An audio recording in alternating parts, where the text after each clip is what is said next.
For a while, I was pretty into collecting, collecting just merchandise, specifically anime and manga figurines, as you can see.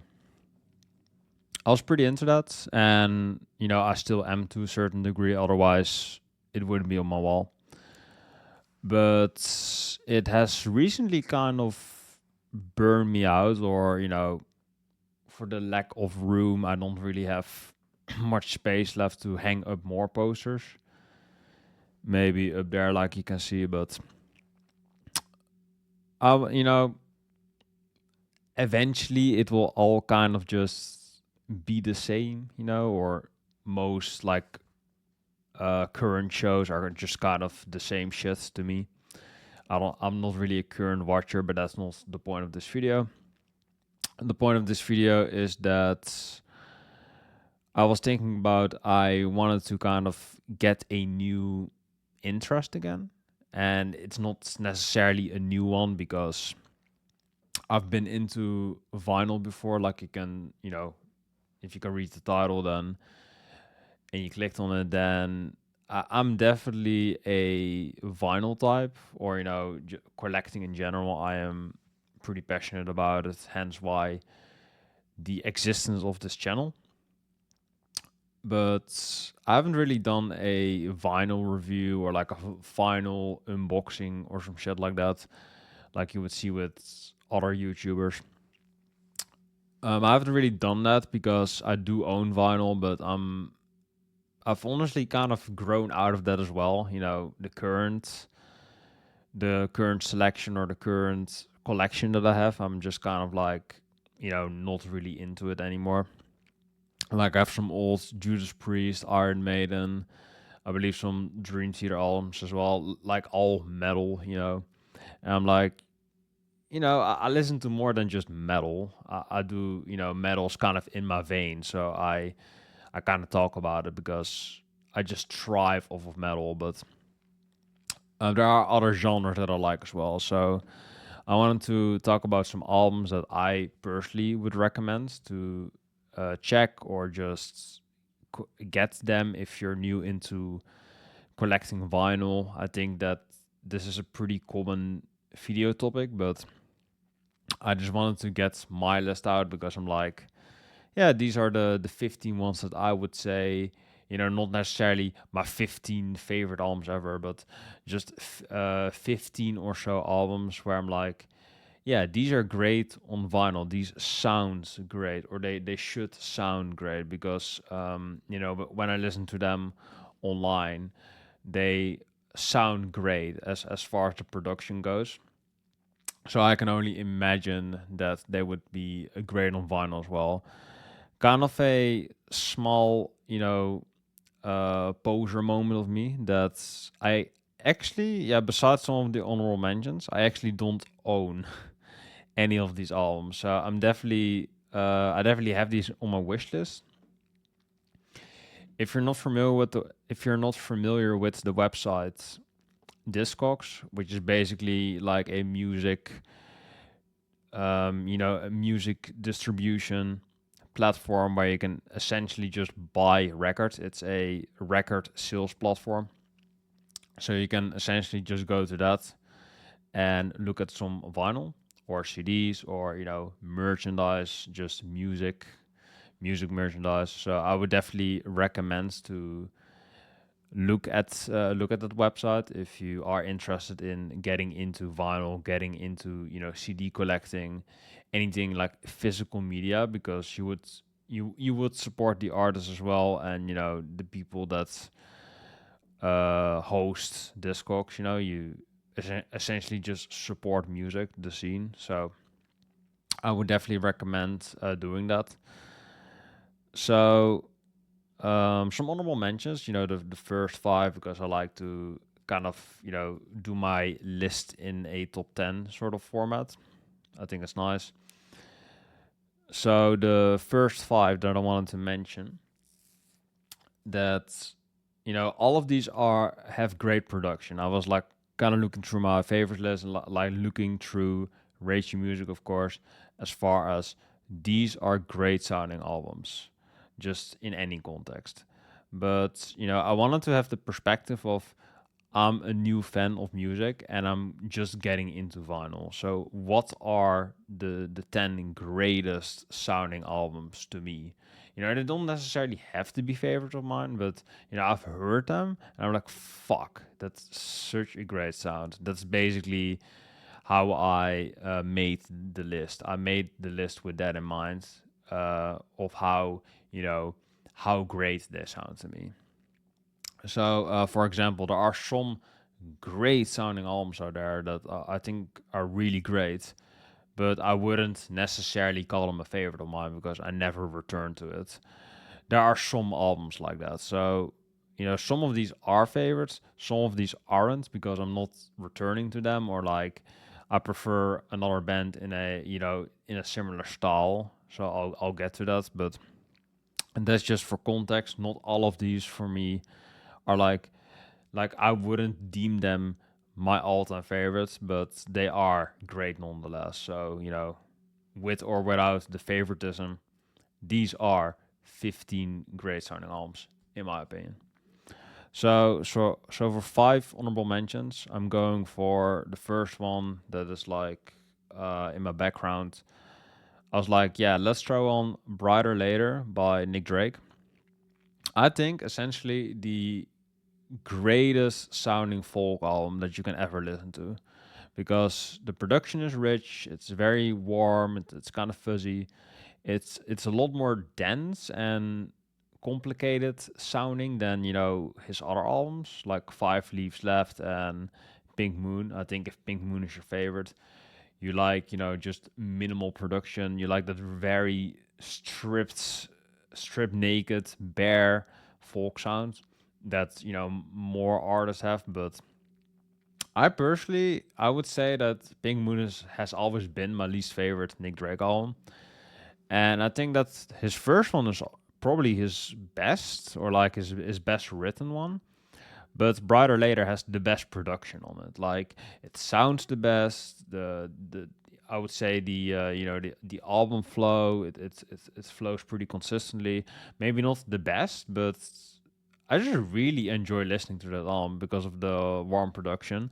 This has kind of been an album where I'm like, it's difficult. Like if I would put out my favorite lists or like favorite albums, this would like teeter on the list. Like maybe not because it is really good, but the track listing is a bit inconsistent. But it has some of the greatest Nick Drake songs, like Hazy Jane, I believe, is on there, and at the chime of a city clock, a beautiful fucking song. That's such a beautiful song, and of course, the greatest song he ever made. I'm kind of Northern Sky. Northern Sky is, in my opinion, the greatest folk song ever made. I think I threw it on my top 100 as well. So it is the best. It is the best folk song. So just hearing that, I believe, song from the Velvet Underground, produced Nick Drake, and it just sounds fucking amazing. It's just a really great sounding, produced, a really greatly produced album, and it's not even on the actual top 10. So that goes to show how I would still call him underrated. I still think that Nick Drake was way too underrated for his time. We all miss you. The second one that I want to mention is a bit more of a modern one. It's almost 30 years old, but modern enough, I suppose. It's Anima by Tool, also in my background, because I was, contemplating between this and Lateralis, but both of them are really difficult to get. So this is not really one that I would. That's not why it's on the list, because these are bootlegs. You can't actually get pressings of the original Anima or Lateralis, or you would have to sell a kidney to Maynard, or you would have to like, invade his fucking wine vineyard. Don't do that. But anyway, I just think that the sound, the production, the kind of eerie atmosphere that this album has is really one of its kind. And I think song wise, I prefer Lateralis, but just the production and the vibe of the whole thing, I think that Anima beats Lateralis in spades, but Lateralis just has the better songs. I'm like, yeah, that's a better album, but Anima just, you know what I mean? It just has that eerie, like weird vibe that makes Tool the band they are. I'm like, yeah, this is the perfect sound for them, and for that reason, I think it is one of the best produced albums that I've heard in metal. Although Tool doesn't think they're metal, like most of those spiritual bands think, oh, we are better than that. But I'm like, yeah, metal is cool. Metal is fucking great. So it doesn't matter, right? It's not relevant, but that's just what they think. And I'm like, yeah, it's a great album nonetheless. Whatever you want to call that, it's a great sounding album, in my opinion. The third one, which is kind of an obvious one, is The Downward Spiral by Nine Inch Nails. I wanted to pick this one because, I think it influenced me a lot as far as like getting into weirder, more abstract music. I think that The Downward Spiral was really one of the first albums where I was like, huh, it's different. It still has those sketchy elements like, it's Closer and Hurt. Hurt might be my least favorite song with the album besides Big Man with a Gun. But yeah, I just really like the production on it because it adds to the like raw and aggressive aesthetics, especially when you get to a song like Heresy, like God is dead and no one cares. Like how that line hits with all that like fuzzy, noisy production. It almost sounds like a metal song, but I wouldn't personally go that far. Some people call Nine Inch Nails metal. I don't think they are personally. I think they're more industrial rock. They have some like pop rocky elements. So I'm like, yeah, this is definitely a rock band in my opinion. It's not really metal, but nonetheless, Nine Inch Nails production is usually great because Trent Reznor, he just really has an ear for production, and I think he is a perfectionist because he usually takes like half a decade to make one album. Like with Tool, there's kind of like a pattern with these bands. Like Tool and Nine Inch Nails are kind of like these perfectionist bands that it could take forever to get another album, but whenever you get one, it's in my opinion is pretty great. Besides Tool latest album, but that's besides the point. The production, nonetheless, of what I think, the production is still good. So you always get a good produced album from the band. So there's that. Then the fourth one is Selected Ambient Works because I was like, yeah, fuck it. I wanted to throw a bit more, electronic on there because all electronic albums are, in my opinion, probably greatly produced if they are, on high notoriety or they have acclaim and status. Then it probably is a pretty good produced album. Otherwise, it wouldn't be high up on the charts. That's at least my conspiracy. And Selected Ambient Works is really one of those albums where I think that the songs, the craft, the vibe of it, it's all there. So I'm like, it is a great sounding album, and I try to listen to the other Avex Twin albums or like get them on vinyl. And sometimes I was looking at Drugs, which is my favorite Avex Twin album, and I was looking at it, and it goes for like three, well, not even like the double the amount, 600. In my country, euros, 600 euros. I'm like, fuck. I literally have to like cut my fucking arm off to get that album. So you probably won't be seeing an Avex Twin album on my wall anytime soon. But I really I want to get him because Avex Twin is great. But I'm like, fuck, I can't do that. It's I'm not gonna fucking pay 600 euros for an album. Like that's just being me. Like I have money. I don't have financial issues, but 600 for one album. That's not a good deal in my opinion. That's not a good bargain in my opinion. But that's probably not a very hot take or an unpopular opinion. That's just common sense. Number five, which I was kind of struggling to throw this on the list because I was like, it sounds great, but maybe for a newbie, it might be a bit too aggressive, too extreme to really get into this. But I was like, yeah, fuck it, let's just throw it on.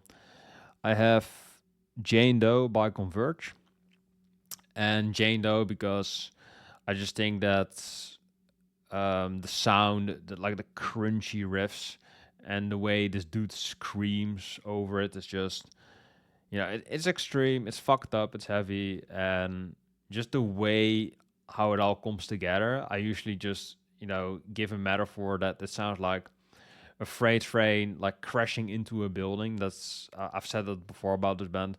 It just sounds fucking intense. It just sounds heavy as shit. It just sounds fun, and it's just a good time in my opinion. It's just a good time to listen to it, and I think that the production is great. So this is definitely the last album that you should get into if you are new to like vinyl collecting or like new into like music in general. You found this channel and you're like, oh, what is?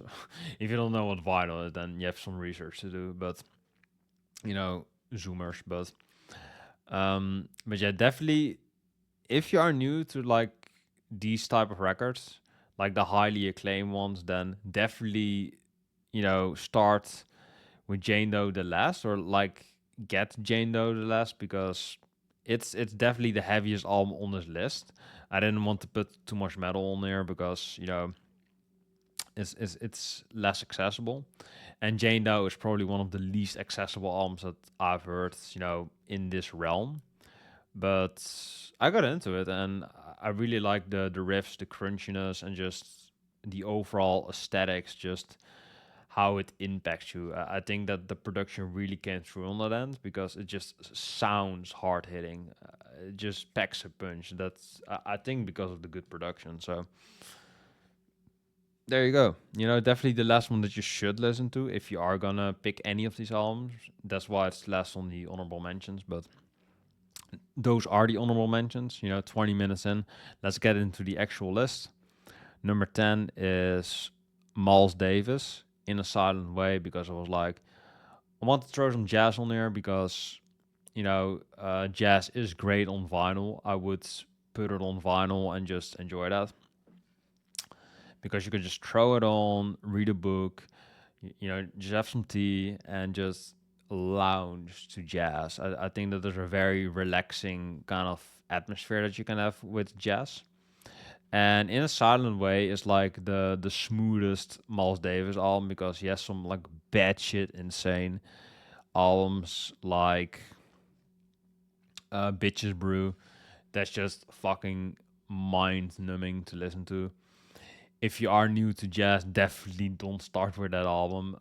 In a Silent Way is way more accessible, way more smooth. It's way more just relaxing to listen to. This or Kind of Blue, but Kind of Blue is like the best selling jazz album. So I think you've heard that one. If not, listen to Miles Davis, listen to that. And after you've listened to Kind of Blue and you like it, listen to In a Silent Way because I personally think it is his greatest sounding album. So definitely get that on vinyl if you are gonna get vinyl. Number 9 is a classical album, which is or minimalism. It's called here. Tabula Rasa by Arvo Part. And Arvo Part is kind of a modern composer, artist, composer, whatever you want to call him. I think that he is one of the greatest in his field because, most people, if they would listen to classical, you would cite Bach, Beethoven, people like that, Mozart, I believe. People like that, like, oh, I listen to all these artists, look how fancy I am. Rich hat, pinky up, sipping tea, shit like that.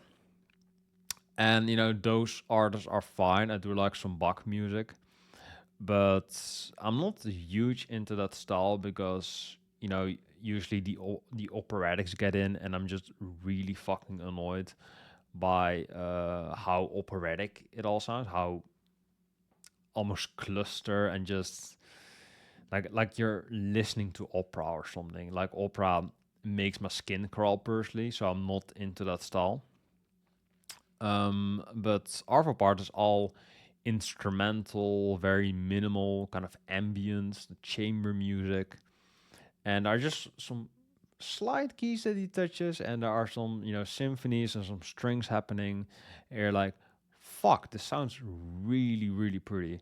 So if you're like walking in a forest, or you're all alone, you're like in a dark room, or just in a quiet room, and you're just enjoying your evening or your day in general, then try to throw on tabula rasa and just listen to it. Like, don't do anything. Just put your headphones on. Just throw it on the turntable if you have one, and just listen to tabula rasa, because it's just magical.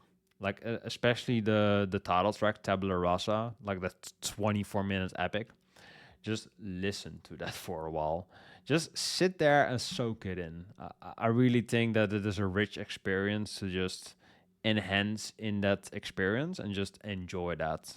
It's a very rich experience. That's, you know, not necessarily the greatest sounding, like richest sounding album ever, but because it's just so minimal and pretty, I think that it is one of the greatest albums to own on vinyl, because it's just a rich experience in general. It sounds good as well, but it is very minimal. Like, you have to have some fucking patience for this album, so that's why it's on the lower end of the list. But definitely seek it out if you are into that more ambient, classical kind of style. That minimalism. Here it's called holy minimalism, whatever that means. You know, rate your music. What do they mean? I don't know, but there you go. That is my pick for that. So yeah, great. I would deem it classical music, you know, maybe not in the traditional sense, but like minimalism. So there you go. That is a great album in my opinion. Great sounding album. Number 8 is also, I mean, this is objectively a good sounding album, because it objectively costed like, I think, I don't have the exact number here, but like $300,000 to actually make this album. So at that time, it was the most expensive album ever. I think later it got eclipsed by Chinese Democracy by Guns N' Roses. Like, that costed millions to make. This is still like, I think, 400,000. I'm just gonna look it up. I'm talking about, of course, if you haven't guessed it yet, Loveless by My Bloody Valentine. This is shoegaze. This is, you know, dreamy. How expensive was Loveless? I was close. 140,000 to £250,000. You know, that's not as much as I mentioned, but I think that a pound is, no, a pound is more expensive than a dollar. So 300,000 must still be right though, because pounds are more valuable, I believe, than dollar currencies. So there you go. So it might still be $300,000, but I think they recorded it in the UK or some shit. So it is £250,000. That's fucking expensive, Jesus. But yeah, you know, you can definitely hear that. I think that at the time, Kevin Shields, you know, the the frontman of My Bloody Valentine, he was at Creation Records, and because he wanted to make this album for like years on end, he bankrupted his own label, and then he broke up the band. Like, fuck you guys. Here's Loveless. Fuck you. That's pretty rock and roll, I think. But yeah, you know, if you hear this album, it was worth the wait and the money, because goddamn, you know, it starts off with Only Shadow, and you're like, fuck, there are so many layers to this. It is so dense. It is just, there's so many just layering on top of layering because it's shoegaze, it's noisy, it's very dream aesthetic. So there's just a lot of shit going on in this album, and I think I've personally heard it a bit too much to really, deem it, in my opinion, one of the greatest albums ever. Because I'm like, yeah, I've heard Loveless. It's a classic, but I'm not sure if I would really would return to it. But it is a great fucking album, though. It is. It sounds great. It is phenomenal. The vocals are good. Drums are catchy and impactful. There's a lot of bass on there, and just the riffs. The riffs are so crunchy. The riffs are so melodic and lively. It's just a great sounding album, especially where you get to like, um, what was it called again? When You Sleep is great, of course. Soon, I think the layering on the song is just fucking beautiful. And sometimes where it's just like low picking. It's like a really lowly, like a low tuned guitar tone, and it just dun dun dun dun dun, just with these low ass Kevin Shields vocals, and I'm like, fuck, that's such a fucking vibe, man. That's such a vibe. And they just need one guitar stroke, like one riff, one tone, just one chord, one guitar chord, and just aesthetics out of the ass, production out of the ass, and just Kevin Shields like almost mumbling over that, and it's a fucking masterpiece. I'm like, how do you do that? Have £250,000. That's how you make that sound. I'm like, fuck, that's great. That's such a great song. Like, I can't explain that song. You just have to listen to it. Like, if you can't explain how a song makes you feel, then it's a great fucking song. Listen to Sometimes, arguably the greatest My Bloody Valentine song. I think that When You Sleep personally is a bit too overrated because it is a bit too chaotic, a bit too out there. And I'm personally more of a Belinda Butcher fan because I just love her like female vocals. I think it sounds really pretty over these like dream pop aesthetics and the vibe. I just think she fits the vibe perfectly. She, what's the thing again? She passes the vibe check. That meme, but there you go. I mean, I don't have to explain to you. It's fucking Loveless. I mean, come on. I'm like, if you're a newbie and you really don't know it, then definitely listen to Loveless because obviously it is one of the greatest sounding albums ever, in my opinion, and easily worth owning if you haven't got it already. Number 7, which might be a bit, less obvious because the production on this album is not necessarily. I will say it is not why this album is known. It's mainly for like the big rock hits. And with this album, I think that classical or not classical per se, but classic rock fans really appreciate this band. But this is a very divisive pick because even classic rock fans are like, I love my Led Zeppelin, I love my Deep Purple and shit. Like boomer, like grandpa rock, even grandpa rock music. Like this is a death rock band nowadays. Um, but yeah, grandma or grandpa, whatever, elderly rock bands fans are like, I hate this band, and even modern fans like, I prefer the Led Zeppelins and the Van Halens. And I'm like, that stuff is fine, if Led Zeppelin is probably the main influence of this band, or ACDC definitely. I'm talking about, of course, Guns N' Roses and their album Appetite for Destruction. I personally think that the kick sound and just how immersive the Use Your Illusions albums sound, they sound fucking great. But I can't say, both of them are amazing. Both of them I include because that's 2 hours of music. I'm not gonna do that. I listen to them separately, and that's fine.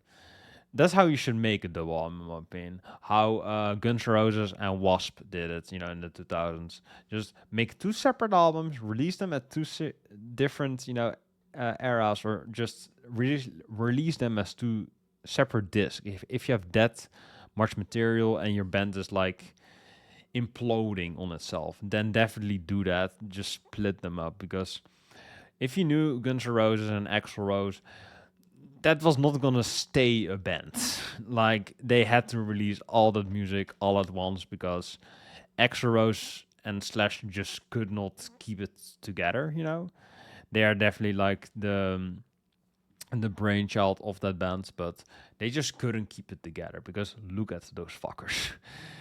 They were definitely a bit, on the rebel side. They are probably the most iconic rock and roll duo ever, and that's why I wanted to include it on here because there are just so many like classic hits on here.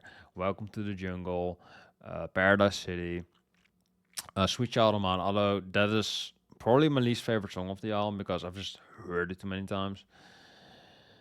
Because literally in the studio, Axel didn't know where he was going with the song, so he was like rehearsing where did we go, and that became the bridge of the song. Where do we go now? You know that. I'm not gonna sing it because Gavin will probably, or whoever owns this album nowadays, they will strike my ass probably. So don't do that, please. So it's a classic fucking album. The hits are not mainly my favorites because I do really love Paradise City, but Welcome to the Jungle, definitely heard it a bit much, but still great. Sweet Child, like I said, heard it too many times. I don't mind skipping it, but I do listen to whole albums like that. Probably my favorites of the album currently are Mr. Brownstone. It's So Easy, so damn catchy. Out to Get Me.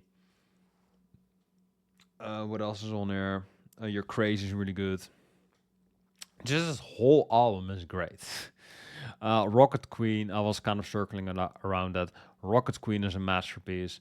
Like, Axel was literally like saying, "I want some sex noises on this album," and the producer was like, "Oh yeah, let's get some old porn magazines out." And he was like, "No, I want some. I want to fuck. I want some real sex sounds." And then he just grabbed Steven Adler's girlfriend and he fucked her on tape.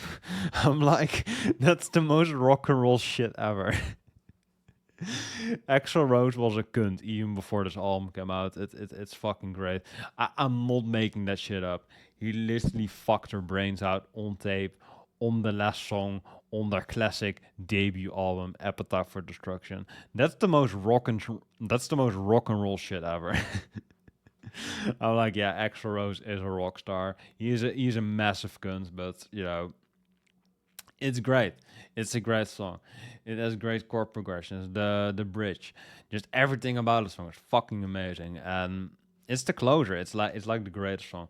But yeah, just that rock and roll vibe, just how hard they go, just how fun it is to throw this album on. It's just one of those like timeless albums that you can just always throw on. And in my opinion, it's always like a good time because I was trying to get into glam. I was like, I like Wasp, if you can consider that glam. I know that if I say that, people will crucify me. That first album is a bit glammy, admit it. But it's way too one dimensional for me. Wasp is kick ass, but the direction that they have is just a bit too one dimensional for me to really get into that. Cinderella, way too phony, I think, a bit too wimpy for me. Rat, too generic in my opinion. Dokken is better, but Dokken is it sounds too similar, All the shit sounds the same to me.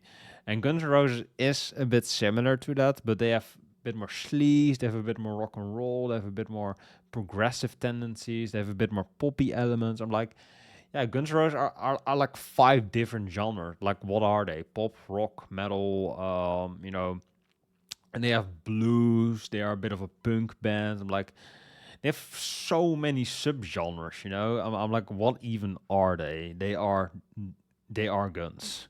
I'm like, it's fucking great. So definitely get that. Um, there's definitely a bit of an asterisk here because this is probably the weakest sounding album on this list. But it's probably one of my most played because I just love the vibe that it gives. I just love how destructive, pun intended, how it sounds. It just sounds really catchy and just consistent. It's just very easy to throw this on, in my opinion. But be aware that the singer is a bit raspy. He has a bit of a raspy voice. He definitely has a kind of a high siren sound to him, like Bruce Dickinson, but a bit more raspy, like Brian Johnson. So definitely, he's kind of like a mix of Brian Johnson and Bruce Dickinson, I would say personally. I'm not sure if anyone has ever made that comparison, but Guns N' Roses is essentially just Iron Maiden and AC/DC. Although Axl Rose hates to be compared to Iron Maiden for some reason. I think that's honorable, but most Maiden fans would probably shit on Guns N' Roses because of the whole 1990 disaster tour where Axl started a riot. Besides all that bullshit, Appetite is great. Whatever Axl did afterwards, it's not great, but this album definitely is. Amen to that. Number 6 is Asia by Steely Dan. And this is yacht rock, however you say that, yacht rock. It's a bit jazzy, it's a bit jazz rock, it's funk, it's a bit funky.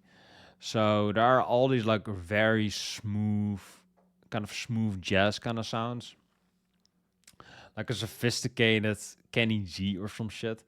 But yeah, all jokes aside, I think that this is probably one of the best sounding albums I've ever heard.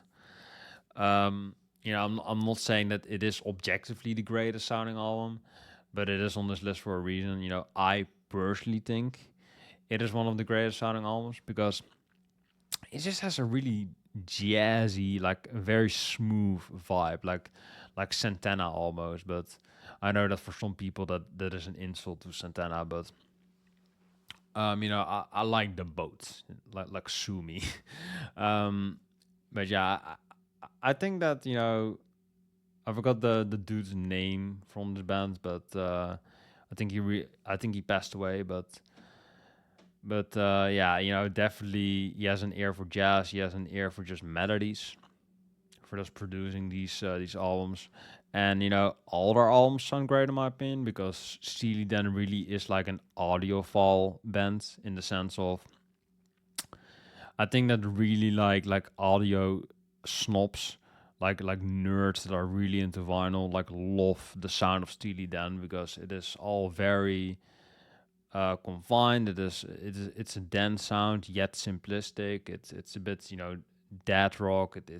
Or grandpa rock at this rate because they're at around the same era as Led Zeppelin, I believe.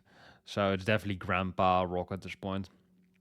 But what makes Steely Dan better, in my opinion, is that it sounds smoother. It is funkier. It is more diverse in sound, and it's just a really easy album to throw on. I think I can throw this on for anyone, and anyone could enjoy it that has like a wide musical palette. If you enjoy all sort of music, you're not into just country or just metal or just pop, I think you would really appreciate this album. And I just think it sounds really fucking great. Just listen to Deacon Blues. That's just a beautiful sounding song, and the whole album just sounds great. Peck, the title track, just all phenomenal songs in my opinion. But especially Deacon Blues is just a masterpiece in my opinion. Just one of the greatest sounding albums ever in my opinion. Number 5. I actually wanted to throw Anima on here, but I know that Anima is not obscure necessarily. Tool's a pretty huge band, but Anima, as a vinyl, is too obscure to get because of the bootlegs. So instead of Tool, I want to recommend White Pony by the Deftones. Because the sounds, the effects pedals that he got on this record, the kick drums, just the delay, the all the sort of layering that you hear on White Pony is just phenomenal. Just the drum sound, the snare, the guitar riffs, just when you have that initial strumming on Knife Party, and then it just kicks into that chorus, you know that, and then you know Chino Moreno, I believe that is his name, and his vocals kick in. Then it goes back into that very psychedelic sound. I'm like, what even is the Deftones at this point? Like they're a bit alternative, they're new metal, they're a bit poppy. Nowadays they're definitely way more pop. But then back then they were almost more like a hardcore band, I would say, like post hardcore. There are just so many different genres on this particular album as well. It also sounds a bit shoegazy, like they listen to My Bloody Valentines in the White Pony sessions. That's how this album sounds, and because it just has so many dense, diverse sounds, I just think that this whole album sounds fucking great. I have like an AMV with Attack on Titan where like Mikasa's fighting for Aaron's life and you know Change in the House of Flies is playing, and whenever that combination plays with each other, you know I hear the production and I hear that song, I just lose my fucking marbles. I believe that Change was even in like the top 10 of my favorite songs, at least on the original list that I made on my old channel before I got hacked, but I think that was on there. If I did forget it on the current list, I would definitely add it back in because that whole thing is just amazing. Just the sound, the snare, the riffs when the chorus kicks in, and China just screams over that with those beautiful layerings of guitar. Absolutely phenomenal, phenomenal produced album, phenomenal sounds on the kick, the riffs, the drums, just everything about it is just phenomenal in my opinion. Number four, which is also a bit more accessible, like Asia, almost as like pretty similar color as well to Asia, is you know as far as album covers go, is Violator by Depeche Mode, and I think that Depeche Mode is, you know, they're definitely a mainstream band, but I don't think that everyone appreciates Depeche Mode on a, you know, production scale, because the production is usually pretty minimal and a bit, you know, dark and it's a bit gloomy, but it's also very catchy. Like when you listen to Personal Jesus or Policy of Truth, and those are also greatly produced songs. But you know, Waiting for the Night, you have these really ambient, eerie sounds, but it's also very melancholic and rich in sound. I'm like, yeah, they have all these different genres and sounds, so they're just, in my opinion, they're great. And then you get to, of course, Enjoy the Silence, which is also just an amazing song, in my opinion, one of the greatest to be around. So I'm like, yeah, just the riffs on it, the classical, kind of the classical things, and the way he sings over it, it's just a phenomenal job. I think it definitely is. It's probably is one of the first albums you should get because it has a lot of catchy pop hits on it. Like all those songs that are named are all like big mainstream hits. And you know, like Blue Dress and Clean and Waiting for the Night, those are also great songs that are deep cuts. So I would say that this whole album just sounds great. So definitely get it whenever you get the chance. And definitely kind of start out with this one because I think it is the most accessible one on this list. So definitely start out with Violator. And maybe My Bloody Valentine Arvo part, but that is a bit more difficult. So definitely, yeah, definitely start out with Depeche Mode, I would say. And Asia Bastille then is also very, very accessible, in my opinion. Then we get probably the best sounding album to like a pop music listener because these last two are pretty dense and out there, so you definitely need to have an ear for them. But when you get into them, they are the best sounding in my opinion. But as far as like accessible music goes, as far as that accessible sound, I would say Dummy by Portishead because Dummy is just one of those like albums that I think the sound of it is very rich. It's a very gloomy sound. So it is a bit similar to Violator, but it's different because it's a bit more electronic. It's it's more feminine. You get like dark jazz sounds of this, like some Twin Peaks esque sound. It kind of sounds like that, but Portishead is a bit more consistent, I would say, with the sound. And also, I would say, I think I've said that before, but in my opinion, Beth Gibbons is the greatest vocalist ever. Like her voice is amazing. Like you have some elements on Massive Attack. I was close to putting Massive Attack on there. With the songs, Teardrop, I believe, and some other songs, where they had Elizabeth Fraser sing on it from Cocktail Twins. And those songs sound amazing to me. But Bev Gibbons is the greatest. Like her voice is beautiful. She sings like an absolute angel. And because of that angelic sound, I like for her vocals alone get this album. But they have these turntables, a bit jazzy, it's loungy. It has like these very dark, gloomy soundscapes. I'm like, fuck, it sounds great as well. There's diversion. There are these turntable scratches on it, like some new metal record. But no, it actually sounds pretty rich and dense in scope, but also very accessible and moody. So just all the elements of a great, like kind of pop jazz album, I would say. It's, of course, this is trip hop, like hip hop beats in a trippy style, but just with pop vocals over it, so not actual hip hop like the genre would suggest. It just sounds a bit like hip hop, but yeah, no rapping on it, obviously. So yeah, definitely scope this one out. This is probably the greatest sounding album on this list. If you are not into like very dense, complex sounds, and this is probably the greatest sounding album on this list. I would say Dummy's definitely up there. So number 3 for that. The silver medal for this list, in my opinion, is Since I Left You by the Avalanches. Because this was pretty close to getting number 1, but I did go for another similar album that I think you all see already and know if you know the Avalanches. But the Avalanches got number 2 for me because this album has a very kind of summery vibe. All the songs kind of sound similar to each other, but every song kind of blends into each other very seamlessly, very, like it's nothing, like it's one entire song. But I just really love the summery vibes that this album has. I just really love the vibe of it. The samples are great. I think they also spend like a bootload getting those samples cleared, because if you don't, you can get sued.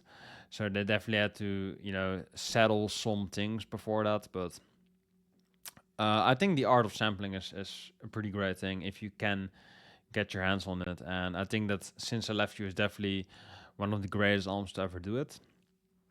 Like the vibe I said, the songs, Live at Domino's, Flight Tonight, that's such a catchy song to me. Avalanche Rock, that small sample. I wish they made a whole song of that, but yeah, definitely a great one as well. Um, that's Therapist song. I forgot it, but yeah, the title track, of course. Um, yeah, those songs, pretty great. I'm just entranced by the album already, but just like memorizing it in my head, it's a pretty magical moment. The silence says it all. But before the silence, I have number 1, and it is difficult for me to explain this album for just how much it means to me. Of course, I'm talking about Introducing by DJ Shadow.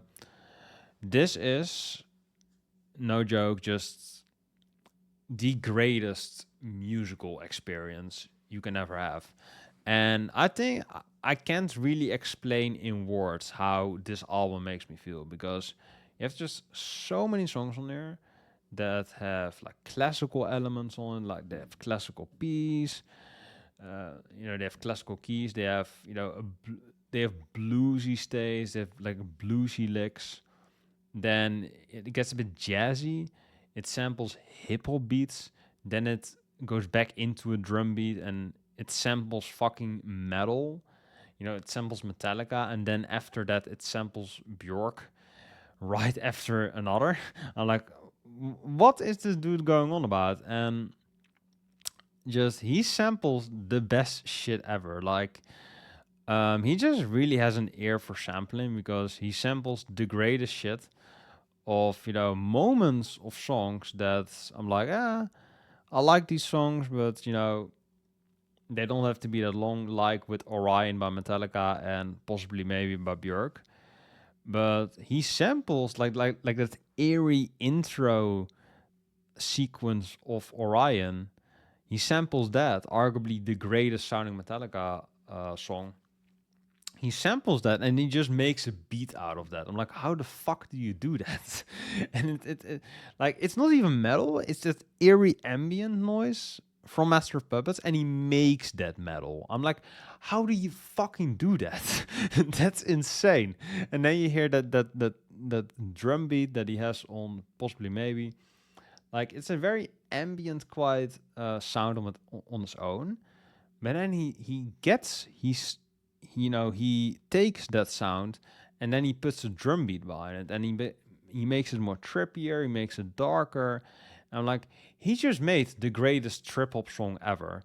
Like, Portishead is great, but Portishead he blows Portishead and Massive Attack out of the water with just sampling Bjork, and he makes a better song than all of those three artists combined. He makes a better song than all of the prominent triple artists together, combined. I'm like, how the fuck do you do that? That's insane. They of course have Changeling. That's just an amazing sound. That bass that he has. Then you have Stem, Long Stem, which is, in my opinion, arguably the greatest song ever written.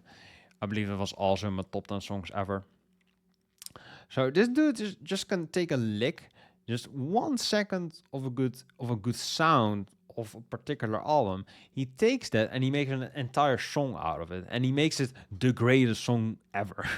I'm like, how can you fucking do that like 10 times in a row? Like, I'm not sure how many songs are on this album. Like, I don't really keep track, but I believe like 13, 14. And like 90% of it is like the greatest shit ever. Like the songs that are not great are like just transitions to the next one. And those are still great sounding, but they're not really songs, they're just sequences. But I'm like, every song on this album sounds fucking amazing. Like the songs, the drum beat, the sampling, the consistency, just everything about this album is just amazing. I'm like, how the fuck do you make an album this great sounding and just this diverse, dense, and catchy? I'm like, how the fuck do you do that? And he got it on the radio as well, I believe, with the only song that I didn't mention, Midnight in a Perfect World, I believe, which samples like classic, lounge acts. It's a bit jazzy, it's a bit more pop jazz. It almost sounds like a Julie Cruz album, it's just pretty fucking great. Yeah, that's honestly one of my least favorite songs. But despite it's being one of my least played, it is still a phenomenal sounding song. He still destroys anything that would attempt that sound. Yeah, and he never ever got close to this perfection. Like, I'm like, how the fuck do you make something so great and then never go near it again? Like, DJ Shadow is a perfect example of, like, what Steven Wilson said one time, or like that magical spark that an artist has. Like an artist has, like King Crimson. Like, you just have that initial spark, like with In the Court, which is not on this list because the production on it is not great. But it is a great album nonetheless. I'm not shitting on it, but the production is kind of rough. But you have that initial spark, and then it just goes on to another artist. And I think that DJ Shadow has that as well. And I think this is probably the greatest debut album ever made. I think this is a debut. It is the best shit ever. Okay, so yeah, 13 songs in total. So I was close with 14. 13, yeah, if you don't count the intro, then it's 12. Um, all these fucking songs are bolded. Every song that's not a transition is bolded. That's the quality. Buildings Team, Number Song, Changeling, What Does Your Soul, Part 4. Stem, the greatest song ever. Stem, Long Stem, amazing. Mutual Stump, amazing. Midnight in a Perfect World, that's his biggest hit, amazing. Napalm Brain, that's one of my personal favorite because he does that drum beat. He does that like a kind of bass line. Then it turns into like a very ambient song. Then it becomes this like a very wild, eccentric jungle song. And then it combines all that shit together to break it out with Scatterbrain. I'm like, fuck, man, fuck. Just the sound, the aesthetics, the production, the ambience around it, just the fucking all the details. It's so dense, it's so catchy, it's so fun. I never get tired of Introducing. I listen to it over and over and over again. I never get fucking tired of this album. I'm like, how the fuck do you make this? I can't explain how this all makes me feel, although I just did. But I just can't fully put my finger on it. It's just one of those timeless masterpieces that will always stand the test of time. And in my opinion, it is the greatest sounding album that I've ever heard. And you know, on that note, it is one of the greatest albums ever. Like, if someone talks shit on Introducing, they have no idea what they're talking about. Have you heard how fucking great this album sounds? I can't explain it. Just listen to it. Just listen to Introducing. You've probably heard it already. If you are like a music snob, listen to it again and again and again and again. I've heard it so many times. It's almost white noise to me, but it's so fucking good. It can never become white noise. That's how good it is. I think that's the highest accolade I can give to an album. But there you go. That's how far I could glaze Introducing or DJ Shadow. Unfortunately, I can't glaze his entire career like that. But that debut album is just magic. That's absolute magic. If you get into that album, it's really difficult to be more passionate about another album. Um, like spoiler alert for my favorite list, you would think this is my favorite album ever, but it's not even in the top 10. Honestly, it might be soon. I don't know, but fuck. Let's just say fuck. It's fucking great, and it is the greatest sounding album that I've ever heard. So yeah, that's the list. Hope you enjoyed it. Um, can't really go up. Can't really outdo that. So let me know what are your favorite albums or you know your favorite sounding albums. I'll probably do like an actual favorites list at some point. This was just like a snippet of albums that I think sound great. So those are my picks. What are yours? Let me know in the comments down below. I also have a Discogs. So if you want to shoot me a message or like recommend albums, then you can shoot them there. If you're not active on Discogs, then I am on Discord. It's kind of the same name as here, just voidxvi. If you type that in there, then I can accept you and we can talk about music. And just let me know what you prefer. All the info in the description if you're interested. If not, leave a comment down below. What are your favorites? What would you recommend? Did I miss something? You know, it's a personal list, but what would you put on the list? You know, what would you take off? What would you add? What would your personal top 10 look like? These are, in my opinion, the best sounding albums that I've heard. So definitely let me know what are yours. These are mine, and yeah. If you have another video suggestion, you know, this just came off the top of my head. If you have more video suggestions, then let me know in the comments down below. I've been Void, and I'll see you in the next video. Peace.